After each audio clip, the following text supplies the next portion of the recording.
ஓம் ஸ்ரீராம ராம ராமேதி ரமே ராமே மனோரமே சகசிரநாம தத்துல்யம் ஸ்ரீராம நாம வராணனே. உலகம் யாவையும் தாமுழா வாக்கலும் நிலைபெறுத்தலும் நீக்கலும் நீங்களா அழகிலா விளையாட்டுடையார் அவர் தலைவர் அன்னவர் கேசரன் நாங்களே. எத்திர எத்திர ரகுநாத கீர்த்தனம் தத்திர தத்திர கிருத்தமாஸ்தகாஞ்சலிம் வாஷ்பவாரி பரிபூர்ணலோச்சனம் மாருதிம் நமது ராட்சசாந்தகம்.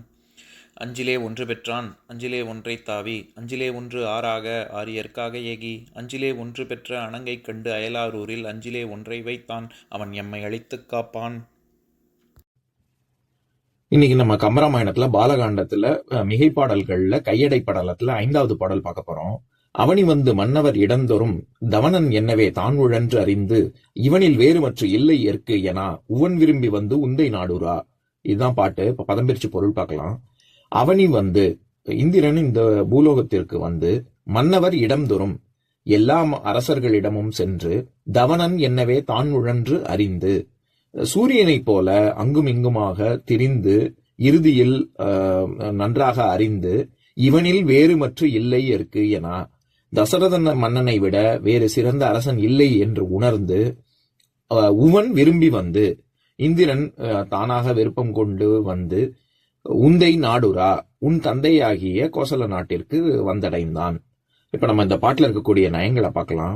இதுல அவனி வந்து அப்படின்னா அவனி அப்படின்னா மண்ணுலகத்தை குறிக்குது.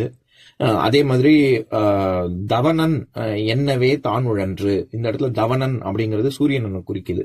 நான் ஏற்கனவே சொல்லியிருக்கேன், நம்ம கம்பராமாயண பாடல்கள் பார்க்கும் பொழுது தவ அப்படிங்கிற சொல்லே தப்ப அப்படிங்கிற சொல்ல சம்ஸ்கிருத சொல்லேன்னு தான் வந்திருக்கு. தபஸ், தவம் புரிவது, தவப்பெரியோன், இந்த மாதிரியான சொற்கள் எல்லாமே நெருப்பு குறிக்கும்.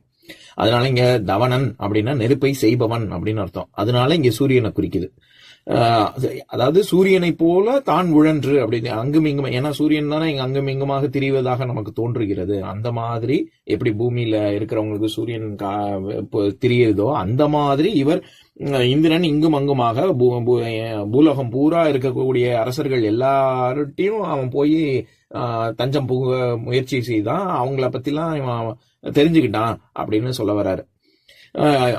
இவனில் வேறுமற்று இல்லை இயற்கையனான்னு அதனாலதான் சொல்றாரு. அதாவது அங்க இங்க எல்லா இடத்துலயும் சம்பகாசுரனோட சண்டை போட்டு அவன் தோத்து போனதுக்கு அப்புறம் பூலோகத்துக்கு வந்து எல்லா பக்கமும் அவன் தஞ்சம் புக முயற்சி செய்தான் அப்படின்னு சொல்ல வர்றாரு. அதே மாதிரி இந்த இடத்துல உந்தை நாடுரா அப்படிங்கிறது உன் தந்தை அப்படின்னு இருக்குல்ல, அதுவும் நம்ம ஏற்கனவே நம்ம பார்த்திருக்கோம்னு நினைக்கிறேன். அதாவது பாரதியாருடைய தேசபக்தி பாடல்கள் ரொம்ப பிரபலமானது. அதை படிக்கிறேன் கேளுங்க. எந்தையும் தாயும் மகிழ்ந்து குலாவி இருந்ததும் இந்நாடே, அதன் முந்தையர் 1000 ஆண்டுகள் வாழ்ந்து முடிந்ததும் இந்நாடே, அவர் சிந்தையில் 1000 எண்ணம் வளர்ந்து சிறந்ததும் இந்நாடே, இதை வந்தனை கூறி மனத்தில் இருத்தி என் வாயிரோ வாழ்த்தேனோ, இதை வந்தே மாதரம் என்று வணங்கேனோ அப்படின்னு இருக்கக்கூடிய பாட்டுல எந்தையும் தாயும் மகிழ்ந்து குலாவி இருந்ததும் இந்நாடே அப்படின்னா என் தந்தை, எந்தைனா என் தந்தை. அதே மாதிரி இந்த பாட்டுல உன் தந்தை அப்படின்னா இது உன் தந்தை அப்படிங்கிறது தான் உந்தை அப்படின்னு வந்திருக்கு. ஏன்னா விஸ்வாமித்திரர் ராமனை பார்த்து தானே சொல்றாரு எப்படி இந்த சோலை அமைந்ததுங்கிற வரலாற. அதனால இங்க உந்தை அப்படிங்கிறது உன் தந்தைன்னு எடுத்துக்கணும். அது போல உவன் விரும்பி வந்து இந்த இடத்துல யார சொல்றாரு? இந்திரனை தானே சொல்றாரு. அப்ப இந்திரன் அப்படின்னு சொல்லலாம்ல, ஆனா உவன்னு ஏன் சொல்றாரு அப்படின்னா அதுவும் நம்ம ஏற்கனவே கம்பராமாயண பாட்டுல நம்ம பார்த்திருக்கோம். நான் எந்த பாடல்னு எனக்கு மறந்துடுச்சு.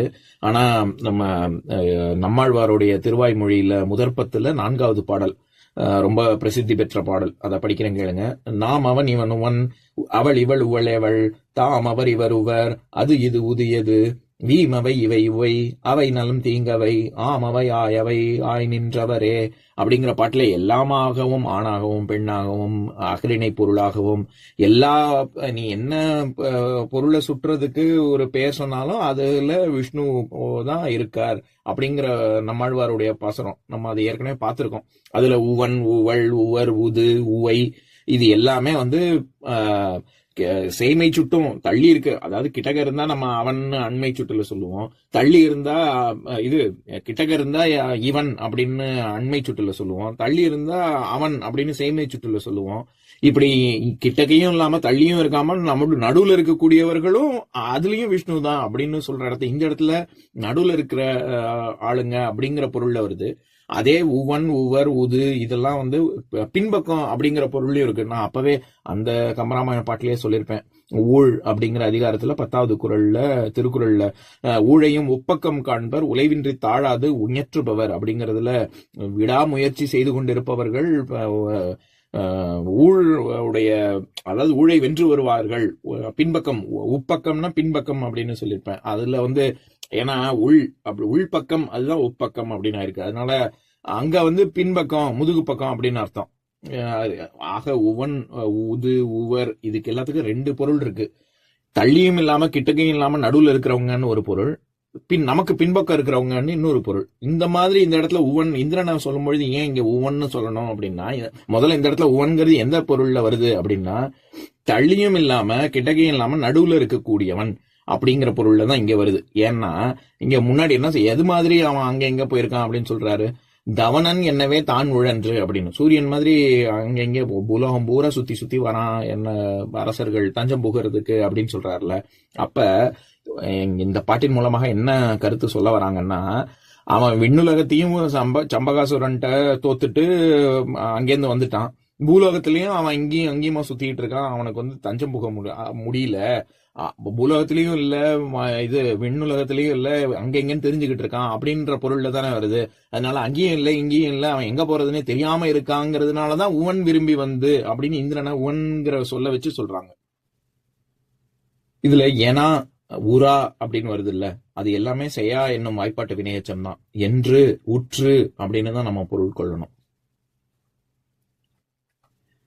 இப்ப நான் பாட்டை இன்னொரு தடவை படிக்கிறேன் கேளுங்க.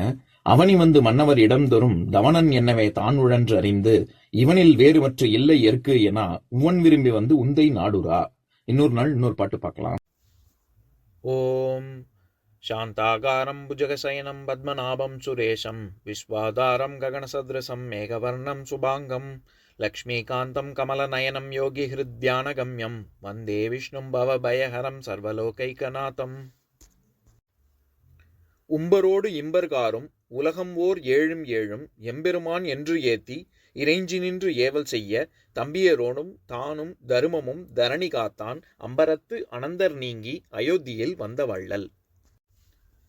ஓம் பூர்ணமத பூர்ணமிதம் பூர்ணாத் பூர்ணமுதஸ்யதே பூர்ணஸ்ய பூர்ணமாதாய பூர்ணமேவாவசிஷ்யதே.